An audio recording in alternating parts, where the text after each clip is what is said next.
자, 오늘 저는 꺼져가는 희망 앞에서란 제목으로 함께 은혜를 나누고자 합니다. 자, 이스라엘 역사를 보게 되어지면은 분열 국가 시대가 있었습니다. 자, 솔로몬의 타락으로 인해서 솔로몬의 아들 르호보암 시대 때 북쪽은 이스라엘이, 남쪽은 유다가 같은 백성들이 남북이 이제 갈라지는 그런 분단의 역사 시대가 있었습니다. 자, 북이스라엘은 19명의 왕이 나라를 다스렸어요. 그리고 이 남유다는 20명의 왕이 즉위를 했습니다. 도합 39명의 왕들이 있었는데 이 39명의 왕들 중에서 하나님이 선하고 정직한 선을 행한 왕이라고 평가하는 왕들이 있었고 악한 왕이다라고 평가하는 왕이 있었습니다. 근데 하나님이 우리의 삶 가운데서도 주님 앞에 섰을 때 우리도 선하고 정직하고 착한 종이다라고 인정하고 또한은 악한 종이었다라고 우리를 평가할 수 있게 되어지는 거예요. 그런데 이 남북을 통틀어서 선한 왕이라고 평가받은 왕들은 극소수인 거예요. 그러니까 예수님께서 말세 때 정말 내가 믿는 자를 보겠느냐, 다 주여 주여 하는데 왜 주님께서 믿는 자를 보겠느냐라고 말씀했겠어요. 그만큼 하나님 앞에 제대로 서 있는 사람들이 적다라는 것을 이야기하는 것이죠. 자, 그런데 그 선한 왕 중에서도 대표적인 왕을 뽑는다라면 다윗 왕인 거예요. 그리고 오늘 히스기야 왕인 거예요. 자, 히스기야는 25세 때 남유다의 제 15대 왕으로 이제 13대 왕으로 즉위를 합니다. 그리고 29년 동안 나라를 다스립니다. 그가 왕이 되자마자 가장 먼저 한 것이 종교개혁인 거예요.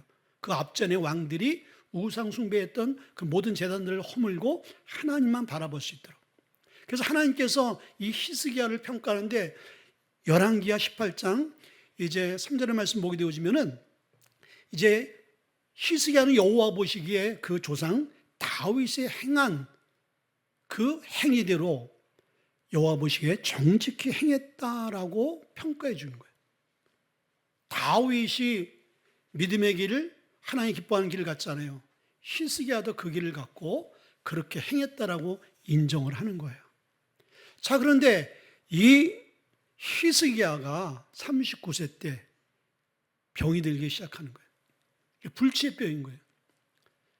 그리고 어느 날 하나님의 선지자 이사야가 와서 오늘 본문의 말씀과 같이 이제 사형 선고를 내는 거예요. 너는 집을 정리해라. 너의 이 모든 삶을 이제 마감할 준비해라. 너는 죽고 살지 못할 것이다. 그렇게 사형 선고를 딱 내리고 가지요. 그 이후에 이 히스기야가 하나님 앞에 나가서 그의 삶을, 그의 운명을 바꾸어 버리는 그 놀라운 기적 같은 일들이 일어나는 거예요. 근데 그런 일들은 오늘 히스기야 같이 믿고 또 행동하며 선포하는 이 시대의 동시대의 사람에게도 히스기야 같은 역사가 동일하게 일어난다라는 거예요. 아멘. 자, 그러면 히스기야가 오늘 제목과 같이 꺼져가는 희망 앞에 희망이 꺼져가는 거예요. 마치 어두운 등불 곳에 그 연약한 촛불이 하나 있어요. 그것이 이제 다 타게 되어지면은, 촛물이 다 타게 되어지면은 꺼져 없어지겠죠. 우리 인생이 그런 거예요. 우리 인생이 지금 여러분들 어느 정도 탔어요? 난 지금 불 붙였어요. 갓 태어난 인생이죠. 난 지금 중간 정도 다 녹았네요. 예? 중간 인생을 산 거예요. 이제 나는 이제 더 이상 내 삶을 불태울 자리가 없어요. 이제 준비하셔야 되는 거예요. 오늘 히스기야가 그렇게 되어진 거예요. 이럴 때 히스기야가 어떻게 반응했는가? 첫째는요, 영포로의 희망 앞에 딱 서게 되어진 거예요. 자, 영포로의 희망이라는 것은 희망이 없다라는 것을 얘기하는 거 아니겠습니까? 자, 오늘 1절에 보니까 그때 히스기야가 병들어 죽게 되매 아모스의 아들 선지자 이사야가 그에게 나와 그에게 이르되 여호와의 말씀이 너는 집을 정리하라. 내가 죽고 살지 못하리라 하셨나이다. 자, 여러분들 세상에 권위 있는 의사가 자기가 담당하고 있는 의사를 진찰하고 치료하면서 이제 딱 마지막 경고를 합니다. 이 진단을 내는 거죠. 당신은 6개월밖에 못 살 것 같습니다. 이제 남은 여생을 이제 집에 가서 먹고 싶은 거 먹고 편하게 지내다가 생을 마감하는 게 좋을 것 같습니다. 그런데 이렇게 명의가 권위 있는 의사가 딱 선포하잖아요. 그러면요, 통계적으로 대부분 거의 다가 그 3개월 안에 죽습니다. 예외도 있죠. 그러니까 대부분이 죽어요. 자, 그런데 오늘 히스기야가 너는 죽고 살지 못할 것이다 라고 말씀하고 있는 분은 누구예요? 인간이 아닌 거예요. 하나님이신 거예요. 그 하나님은 어떤 하나님이에요? 인간의 생사화복을 주관하시는 그 하나님이 너는 죽을 것이다 라고 딱 선포한 것은 히스기야의 삶 가운데서는 0%의 희망도 없는 거예요. 그냥 죽는 거야, 말씀 그대로. 자, 여러분들, 인간이 가장 두려운 게 뭐예요? 돈 없는 것? 병든 것? 관계가 안 좋은 것? 여러분들, 그건 그 잠시인 거예요. 정말 우리에게 두려운 것은 뭐가 두렵냐? 죽는 거예요, 죽음. 이 세상에 끝나는 거야. 근데 우리의 삶 가운데서도 우리의 인생에 0%의 희망밖에 없을 때, 여러분들, 그런 상황을 여러분들은 어떻게 받아들이고 어떻게 여러분들 반응하실래요? 오늘 그것을 이 히스기야의 사건을 통해서 우리에게 되묻는 거예요. 반드시 우리의 삶 가운데 희망이 없을 때가 있습니다. 그럴 때가 와요. 붙잡을 때도 없고, 그리고 의지할 때도 없고. 자, 그런데 이 히스기야가 0%의 이 희망 앞에서 그가 어떻게 했는가? 첫째는요, 세상의 것을 버렸다라고 말씀해 주세요. 자, 2절에 보니까 히스기야가 낫을 벽을 향하여 이렇게 말씀해 주세요. 희망이라고는 0%밖에 없는 상황과 현실 속에 딱 히스기야가 결단하고 행동하는 것이 세상 바라보지 않고, 세상 의지하지 않고, 세상 방법 따르지 않겠다라고 딱 결단하는 거예요. 그 의지의 모습이 자기의 희생과 자기의 삶을 벽을 향하는 거예요. 벽을 보면 세상을 볼 수가 없잖아요. 사람을 볼 수가 없잖아요. 자, 여러분들, 이 히스기야만큼 세상에 미련을 가질 수 있는 상황과 조건이 있는 사람은 그렇게 많지 않습니다. 왕이잖아요. 모든 권력을 가졌고 모든 것을 다 할 수 있는 재정이 있고 모든 게 가능해요. 최고 좋은 의사, 최고 좋은 의료진, 최고 좋은 병원, 그것도 모자라면 이웃나라 더 발달되어진, 의학이 발달되어진 그 나라에 가서 자기의 몸을 맡길 수가 있는 것이죠. 근데 히스기야가 한 것은 그런 방법 찾지 않았어요. 그거 의지하지 않았어요. 근데 이게 참 지혜로운 게 히스기야가 참 방향을 잘 잡았다, 선택을 잘했다라고 이제 생각되는 게 뭐예요? 지금 이 죽을 병은 하나님이 만드신 상황이다. 인간을 죽게도 하고 살리시기도 하시는 그 하나님이 계획하신 거예요. 여러분들, 성도의 모든 삶은 인간의 계획이 아니라 하나님의 계획 가운데 있어요.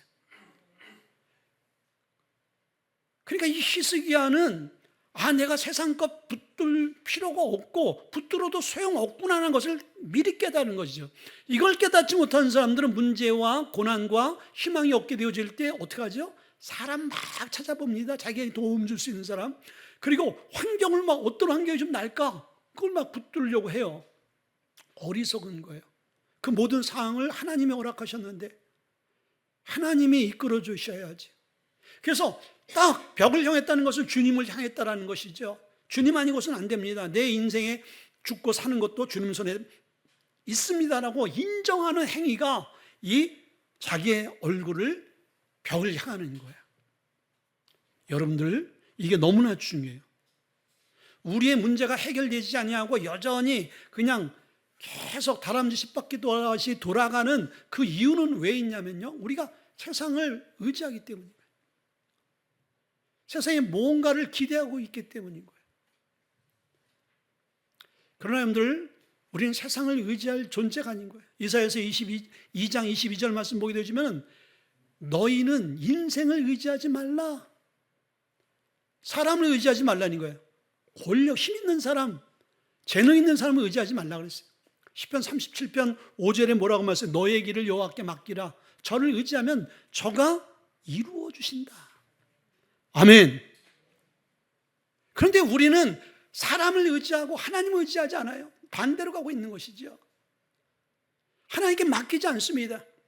그런데 이 히스기야는 자기의 0%의 그 희망 없는 상황을 하나님께 딱 맡겨버리는 거예요. 두 번째는요, 기도의 무릎을 꿇었어요.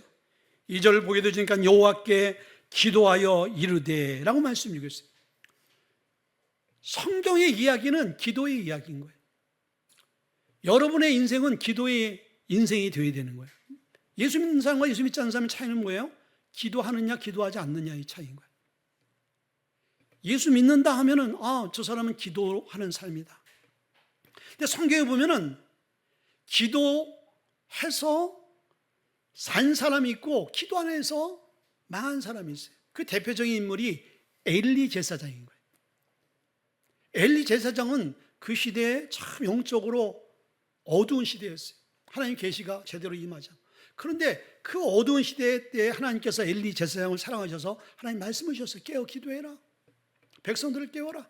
근데 엘리 제사장조차도 하나님의 말씀을 무시하고 기도하지 않았죠. 이게 어떻게 됐어요? 엘리 제사장뿐만 아니라 그의 자녀도 다 하나님의 재앙 가운데 다 집안이 몰락해버리고 말았어요. 근데 반대로 니느웨 성의 백성들을 보세요. 요나가 니느웨 성에 회개하라. 그렇지 않으면 너희들이 곧 다 망해. 하나님의 심판 가운데 죽게 될 것이다. 근데 이 말을 들은 그 이방 나라 왕이 이방 사람이에요. 하나님의 사람이 아니다 말이죠. 근데 여러분들 이게 놀라운 비밀이 있는 거예요. 하나님의 사람 엘리 제사장은 하나님의 말씀이 임했는데 그걸 깨닫지 못해. 근데 여러분들 느니의 왕은요 이방 족속인 거예요. 이스라엘과 원수된 족속인데 하나님이 그 느니의 백성들을 불쌍히 여기셔서 말씀을 전해줬는데 하나님을 모르는 이방 백성들이 그 요나의 말을 듣고 왕서부터 모든 백성 심지어는 짐승들까지 음식을 안 먹이고 금식하며 회개하고 기도했단 말이에요. 이게 놀랍지 않습니까? 이게 뭐 차이예요? 하나님의 은혜의 차이인 거예요. 여러분들 이 자리에 여러분들이 계신 여러분들도요 말씀이 지금 들려오는 사람이 있고 말씀을 지금 전혀 말씀이 여러분 삶 가운데 부대껴 오지 않는 사람도 있어요. 엘리와 오늘 느니의 왕과 같은 거예요.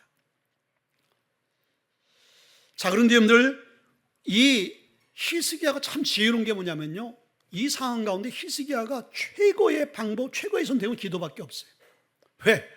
기도해야지 0%가 1%, 2%, 3%, 50%, 100%의 희망을 만들어낼 수 있기 때문인 거예요.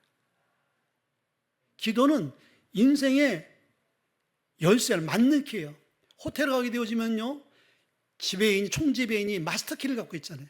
그 키 하나 갖고는요 모든 1호서부터 해가지고 100호실까지 다 문을 다 열 수가 있어요. 그런데 기도가 마스터키예요. 인생에 어떤 건 열리고 어떤 건 열리지 않는 그게 없어요. 어린이로서 청정, 장년, 노년에까지 인생의 모든 문제를 다 열 수 있는 게 이 기도의 키인 것입니다. 기도하게 되어질 때 방향을 잡고 기도하게 되어질 때 하나님의 관계가 회복되어지는 거예요. 여러분들 우리의 삶 가운데 이 기도의 은혜가 부어지길 주임으로 축원을 드립니다. 아멘. 그런데 오늘 이 히스기야의 기도를 보게 되어지면요 자기의 생명을 0%에서 100%의 생명으로 완전히 바꿔놓았잖아요. 근데 기도라면 하나님이 뭘 원하시는지를 알게 되어져요. 그래서 삶의 방향을 확 돌이킬 수가 있어요. 깨달을 수가 있는 거예요. 뭐든지 깨달아야지 행동으로 옮기는 거예요. 알지 못하는데 어떻게 움직이겠어요? 근데 기도를 하잖아요. 하나님이 말씀하시고요 우리의 마음속에 하나님의 마음을 부어주는 거예요. 기도하지 않는 자에게 전혀 하나님께서 그것을 우리에게 말씀하지 않는 거예요. 들으려 하지 않는 자에게는 말합니까? 말 안 합니까? 저의 특징인 거예요. 저는 들을 자세가 안 돼 있거나 받아들일 준비가 안 됐으면 절대로 저는 얘기를 안 해요. 저는. 그러나 준비가 됐다면은 저는 다 풀어놔. 너무 풀어놔가지고 우리 과거에 보면은 시험에 들어서 나간 우리 집사님도 계세요. 예, 지금은 뭐 저하고 좋은 관계가 되어져서 카페에서도 보고 또 이렇게 자주 또 이렇게 봅니다.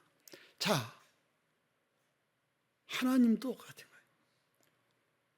여러분들, 우리가 주님을 향하지 않고 하나님의 말씀을 들으려 하지 않고 하나님을 신뢰하는 마음이 없는 태도를 갖게 되었지만 하나님이 전혀 우리의 삶 가운데 찾아오셔서 그분의 경륜과 그분의 뜻과 의지를 전혀 나타내 보이지 않습니다.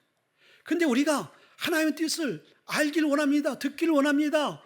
주님, 저를 도와주세요 라고 우리의 의지와 우리의 삶의 방향을 주님께 향하는 게 뭐예요? 그게 바로 기도인 거예요. 그래서 기도가 너무 중요한 거예요. 모든 운동의 여러분들 중요한 자세가 중요하잖아요. 우리 신앙의 가장 기본적인 자세가 뭐냐면 기도인 거예요. 기도해야지 하나님이 우리의 삶 가운데 찾아오셔서 말씀하시는 거예요. 두 번째는요, 하나님께 긍휼을 구했어요. 3절에 보니까 여호와여 구하오니 내가 진실과 전심으로 주 앞에 행하며 주께서 보시기에 선하게 행한 것을 기억하옵소서 하고 히스기야가 심히 통곡하더라. 근데 오늘 기도의 내용을 보면 우리 그러잖아요. 내가 진실과 전심으로 주 앞에 행하며 주께서 보시기에 선을 행한 것을 주님 알지 않습니까? 어떻게 보면요, 자기의 그 의로운 것들, 자기가 하나님 말씀대로 잘 살아낸 것들을 막 주님 앞에 막 그냥 항변하면서 나 이런 사람 아니에요. 나 이런 사람이잖아요. 하나님, 그래도 나는 저들과 달리 이렇게 했잖아요. 자기 의를 드러내는 그런 기도의 내용 같지만은 이 히스기야 입장에서 그게 아닌 거예요. 히스기야 입장에서는 과거의 자기의 삶을 하나님 앞에 고하면서 하나님, 제가 과거의 주의 말씀대로 진실과 전심으로 선을 행하며 살려고 몸부림쳤던 저를 하나님 아시지 않습니까? 하나님 다시 한번 저에게 기회를 주셔서 다시 한번 더욱더 진실되게 선하게 주를 위해 선을 행하며 살 수 있는 하나님 기회를 주세요 라고 주의 긍휼을 구하는 너무나 연약하고 그리고 나약한 인간의 고백인 거예요. 자, 여러분들, 우린 그래요. 어떤 문제가 딱 닥치면요, 막 하나님 앞에 따지잖아요. 내가 하나님 앞에 이렇게 했고, 여러분들, 그러면 정말 사도 바울과 같이, 베드로와 같이, 오늘 예수님과 같이, 아니면 이 히스기야와 같이 우리가 여러분들 삶으로 그렇게 정말 내셨어요? 우린 그렇게 살아내지도 못하면서도 하나님 앞에 우리는 항변을 하는 거예요. 따지는 것이죠. 여러분들, 그건 어리석은 행위인 거예요. 하나님 앞에 우리가 0%의 그 희망 없는 자리에서 우리가 해야 될 것은 그분의 긍휼과 자비를 구하는 태도인 거예요. 그냥 하나님, 저를 불쌍히 여겨주세요. 그리고 이 히스기야가 한 게 뭐예요? 그냥 통곡하는 거예요. 그냥 통곡. 그냥 자기의 삶을 뒤돌아보고 앞으로의 삶을 뒤돌아보니까 그냥 눈물밖에 나는 게 없는 거예요. 자, 그런데 놀라운 것은요, 이 히스기야의 통곡의 삶을 멈춰버렸다라는 거예요. 그렇죠. 놀라운 일인 거예요. 그리고 이 히스기야의 기도를 보게 되어지면요, 참 일반 사람과 다른 위대한 기도의 내용이 있는 거예요. 자, 히스기야가 살 수 있는 프로테이지가 0%야. 그냥 100% 죽는 거야. 여러분, 우리가 그런 상황에 딱 봉착하면은 어떻게 해요? 내일 우린 죽을 수밖에 없어. 그럼 오늘 성전에 와서 통곡하며 막 그냥 살려달라고. 그렇지 않겠습니까? 종막 권사님 남편이 이번에 뜻하지 않게, 자, 여러분들, 우리가 설교를 통해서 여러 번 들었잖아요. 방송에 나와서 뉴스에 나오는 이야기들이 먼 사람들의 이야기가 아니다. 그 이야기가 우리의 이야기다. 근데 우리는 실감을 못했어요. 종막 권사님도 그렇게 고백해요. 그런데 오늘 종막 권사님이 자기 남편의 그 대형 사고를 통해서 절실하게 이 일이 나에게 일어나는구나. 여러분들, 우리 주변에 일어나는 일들은 다 우리를 깨우기 위한 거예요. 자, 우리 한정석 형제의 그 사고가 결국은 그 가정을 깨우는 거예요. 그 자신을 깨우는 거예요. 그리고 더 나아가서 우리 공동체 안에 이 지체의 이 사건을 통해서 결국은 우리가 깨달아야 되는 거예요. 그 일들이 남의 일이 아니구나. 정말 우리의 일이 될 수 있구나. 그러니까 하나님 우리의 삶을 지키시고 보호하지 않으면은 우리는 도리가 없다는 것을 인정해야 되는 거예요. 그렇죠. 여러분들, 이런 상황 가운데 이 히스기야가 그냥 기도의 제목 첫 번째서부터 마지막까지, 첫 시간서부터 마치는 시간까지 살려주세요, 살려주세요. 그 고백 안 하겠어요? 정말 권사님 기도가 지금 그거예요. 남편 눈 한 번 뜨고 나의 그 이야기를 한 번 들을 수 있는 하나님, 그렇게 의식을 깨워주시고 병원에서 어떻게 하든 살려만 주세요. 이 고백을 계속 드렸다라고요. 그렇게 말씀하시더라고요.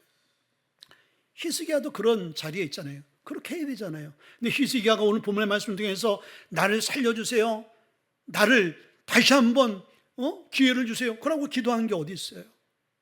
국류를 구하면서 그냥 대성통곡한 것밖에 없어요. 근데 그 대성통곡한 그 기도 가운데 하나님이 그의 진심을 받으신 거예요. 자, 그러면서 히스기야의 그 기도를 하나님이 들으셨어요. 자, 오늘 5절에 보니까 다윗의 하나님 여호와의 말씀이 내가 내 기도를 들었고 라고 말씀했어요. 우리가 기도해야 될 이유가 바로 여기 있는 거예요. 하나님은 우리의 기도를 들으시는 분이라는 거예요. 우상 숭배와 같이 그냥 일방적으로 우리가 빌고 끝나는 것이 아니라, 허공에 외치는 것이 아니라, 우리가 하나님 앞에 우리의 문제를, 우리의 간절함을 고하게 되어질 때 하나님은 우리의 성도의 그 소리를 다 듣는 거예요. 근데 하나님은 우리의 기도만 듣는 것이 아니라 우리의 일상적인 모든 말까지 들으시는 거예요. 말. 그래서 하나님께서는 우리의 말 한 대로 역사하지요. 민수기 14장 17절에 뭐라고 말씀하셨어요? 이스라엘 백성들이 나를 대하여 원망하는 그 원망하는 소리를 내가 들었다라고 말씀하셨어요. 그 14장 28절에 뭐라고 말씀하셨어요? 너희가 원망한 그 말이 내게 들린 대로 내가 행하겠다. 여러분들, 그러면 우리가 감사의 말을 하나님 앞에 올려들어서 하나님이 들으셔서 또 다른 감사를 우리에게 주셔야지. 불평과 원망과 그 남을 모함하는 부정적인 얘기를 하게 되어지면 하나님 그걸 들으셨기 때문에 우리에게 들은 대로 하나님께서 응답하신다라는 거예요. 그래서 여러분들, 우리가 말을 잘 해야 될 이유가 여기 있는 거예요. 어떤 상황 가운데 있든지, 무엇을 여러분들 경험했다든지, 여러분들 말을 하나님이 들으시기 때문에. 근데 인간도요, 참 희한한 거는요, 인간이 인간 관계 안에서 말한 것도요, 다 나중에는 어떻게 돼요? 들려져 오게 돼 있는 거예요. 그래서 말은 발이 있다. 여러분에게 찾아와요. 부메랑 같이 슉 던지면요, 그게 여러분에게 찾아와서 들려온다는 거예요. 그래서 여러분들, 남을 모함하지 말아야 될 이유가 뭐냐면, 하게 되어지면 그 말이 상대방 모를 것 같지만은 다 들리는 거예요. 자, 그리고 교회 공동체 안에서 우리가 신앙생활하면서 하는 모든 언어는요, 하나님이 다 알게 하세요. 다 듣게 하시는 거예요. 그래서 이스라엘 백성들이 하나님 앞에 사랑받고 싶어서 몸부림치는데 하나님 그를 사랑할 수가 없어. 왜? 나를 사랑하는 자가 나의 사랑을 입는다라고 했는데, 이스라엘 백성들은 하나님의 사랑을 받을 만한 행동과 말을 하지 않았어요. 원망과 불평과 하나님을 떠나서 우상 숭배했잖아요. 하나님을 무시해버린 거예요. 인간도 인간의 관계 안에서 무시당하면 그 사람과 관계가 깨어집니다. 근데 이스라엘 백성들이 하나님을 무시했잖아요. 그 무시하는 행위가 뭐예요? 예배하지 않는 삶이고, 기도하지 않는 삶이고, 믿음으로 살아내지 않는 삶인 거예요. 자, 그러면은 우리는 지금 예배하고 우리는 하나님 앞에 나와서 말씀 듣기 때문에 우리는 믿음의 삶, 예배하는 삶을 살아서 참 다행이다, 이렇게 생각할 수 있겠어요. 그러나 중요한 것은 예배의 형식이 아니라 예배의 내용 중심인 거예요. 기도하는 것은 하나님을 신뢰한다라는 거예요. 하나님밖에 없다라는 거예요. 만약에 히스기야가 세상의 방법, 세상의 것을 구했더라면요, 히스기야는 죽었습니다. 왜? 인간의 생사화복은 사람이 주관하는 것이 아니라 하나님이 주관하시는 것 때문에. 그런데 히스기야가 하나님께 기도한 그 기도가 결국은 히스기야를 살린 거예요. 그럼 우리의 삶도 똑같지 않아요? 여러분이 희망 없고 여러분의 삶 가운데 어렵고 힘든 상황을 여러분들 어떻게 그것을 해결하고 풀어 가실 거예요? 세상에 어떤 방법이 있지, 사람이 어떤 사람이 날 돕겠지 하면은 그 사람은 그 사람에게 찾아가고 그 환경을 붙들 거예요. 그러나 그 환경과 그 사람은 결국은 제한적인 거예요. 결국은 여러분들 돕지 못할 상황이 옵니다. 여러분 죽을 상황이 됐을 때 여러분을 살릴 수 없어요. 여러분 망하게 되었을 때 여러분을 회생시킬 수 없습니다. 그럼 하나님은 하실 수 있는 거예요. 하나님은 하실 수 있는 거예요. 그 하나님께 기도하는 거예요. 자, 그리고 두 번째는요, 히스기야의 눈물을 보셨다고 말씀드리고 있어요. 자, 5절에 보니까 내 눈물을 보았노라. 내가 너를 낫게 하려니. 하나님께서 이 히스기야를 낫게 해주겠다라는 그 의지와 결단을 하는 순간이 어떤 순간이었어요? 히스기야의 통곡하는 그 눈물을 보시는 순간 하나님의 마음이 확 바뀐 거예요. 사람의 관계도 그렇잖아요. 정말 믿고 주먹이 확 올라가려고 그러는데 상대방이 눈물을 확 쏟으면 주먹이 확 내려가잖아요. 그렇죠? 영적인 사람이 확 그냥 이렇게 막 육두문자를 쓰려고 그러는데 확 눈물을 흘려버리면 궁률한 마음이 들잖아요. 여러분, 눈물의 기도가 이렇게 능력이 있는 거예요. 아까 얘기했듯이 이 히스기야의 통곡의 눈물을 폭포수같이 흘리니까 그 폭포수같이 흘릴 수 없는 통곡의 그 자기의 상황이 어떻게 돼요? 기쁨의 상황으로 확 바뀌어버리잖아요. 눈물의 기도가 우리의 삶을 완전히 바꾸는 거예요. 여러분 삶 가운데 누구 주위에 남편과 아내와 자녀와 여러분들 부모 형제를 정말 변화시키기 원한다면요, 눈물로 한번 기도해 보세요. 우리 작은 형님이 이제 이렇게 예배 나와 계시지만은 우리 작은 형님이 아주 그 총각 시절 때 어려운 시기가 있었어요. 그때 하나님께서 제가 이제 예수 믿고 막 뜨거울 때였어요. 근데 제가 1년 동안 기도했어요. 지금 제가 처음 얘기하는 거 우리 형님 앞에 계시는데 정말 1년 동안 기도하는데 하나님께서 그렇게 눈물을 주시는 거예요. 예. 그때 이제 우리 형님의 생사가 막 그냥 그런 상황이었는데 그렇게 하나님께서 기도하게 그러니까 하나님 그 기도를 들으신 것 같아요. 그리고 다시 만남을 주시고 지금 이 시간 또 나와서 예배할 수 있는 예배자를 하나님께서 세워주셨잖아요. 여러분들, 그래서 시편 126편 5절과 6절 제가 사랑하는 구절입니다. 눈물을 흘리며 씨를 뿌리러 나간 자는 기쁨으로 거두리로다. 울며 씨를 뿌리러 나가는 자는 반드시 기쁨으로 그 단의 곡식을 가지고 돌아온다라고 말씀드리고 있어요. 아멘. 눈물의 기도가 기쁨의 상황을 열매를 만든다. 왜 그렇습니까? 하나님이 눈물의 기도를 보시기 때문인 거예요. 히스기야는 그 눈물의 기도를 자리에 섰어요. 자, 세 번째는요, 히스기야를 다시 세우셨어요. 오늘 5절에 보니까 너는 돌아가서 내 백성의 주권자 히스기야에게 이르기를. 하나님께서 내 백성 주권자라고 오늘 얘기하고 있어요. 자, 히스기야는요, 통곡의 기도 전에는 왕의 자리에서 하야해야 돼요. 내려와야 돼요. 하나님 그렇게 다 계획하고 있으니까 더 이상 그냥 왕의 자리에 설 수 없는 거예요.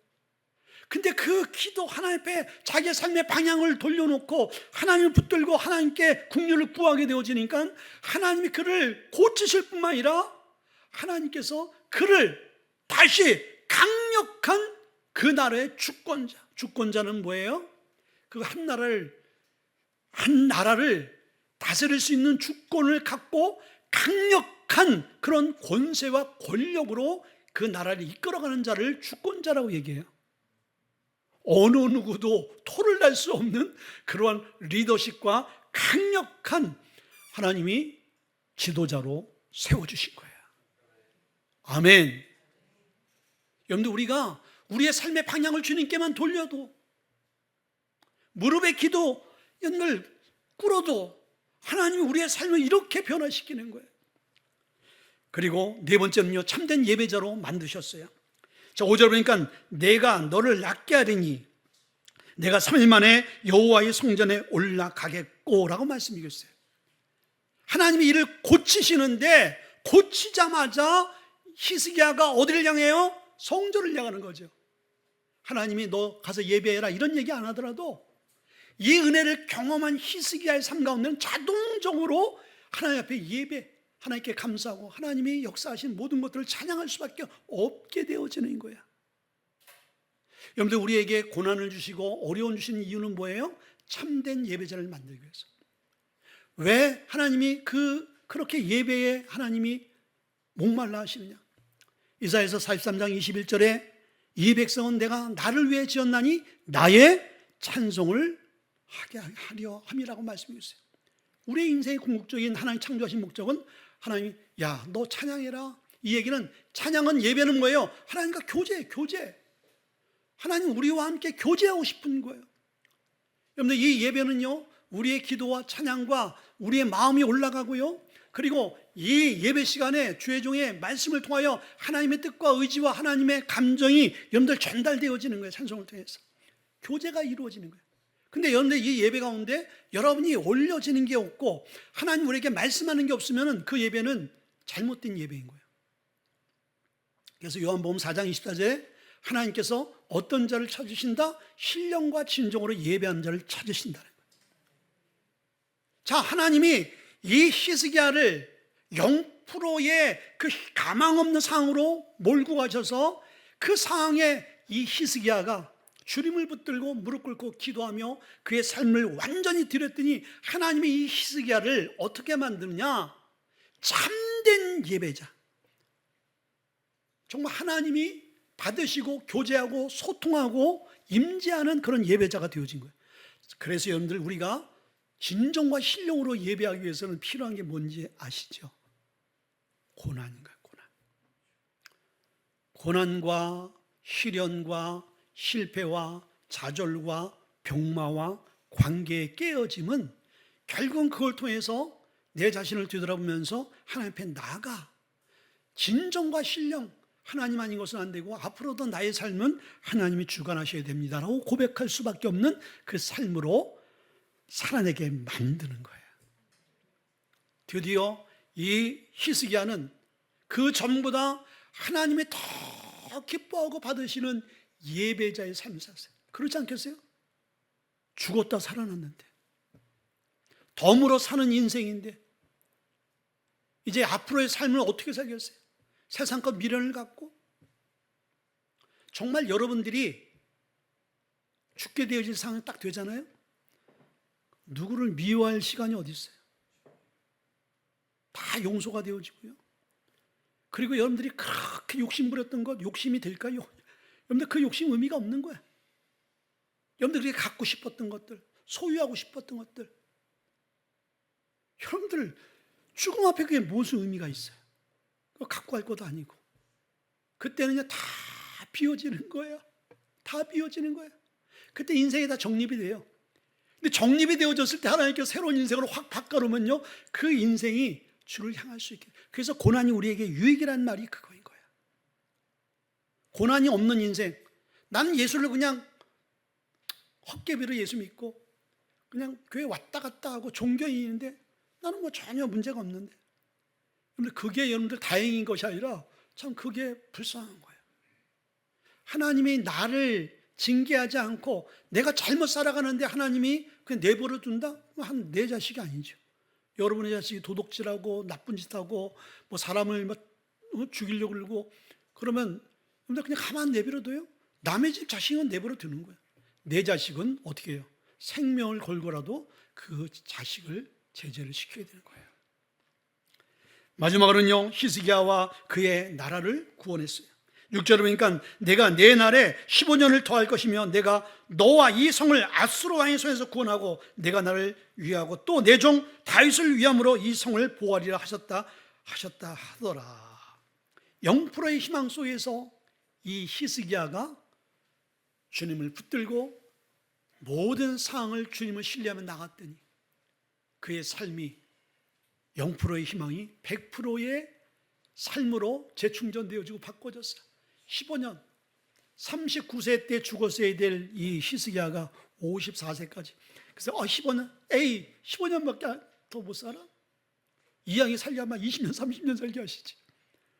여러분들 70대신 분한테 여러분들 15년이면 어마어마합니다. 80대 분한테는 15년이면 큰 어린 저와 여러분에게는 15년은 실감나는 그런 기간 같지 않지만은 하루하루가 삶이 소중하고 귀한 사람에게 15년이라는 시간은 엄청난 거예요. 그렇게 하나님께서 그의 삶을 변화시켜 줬어요.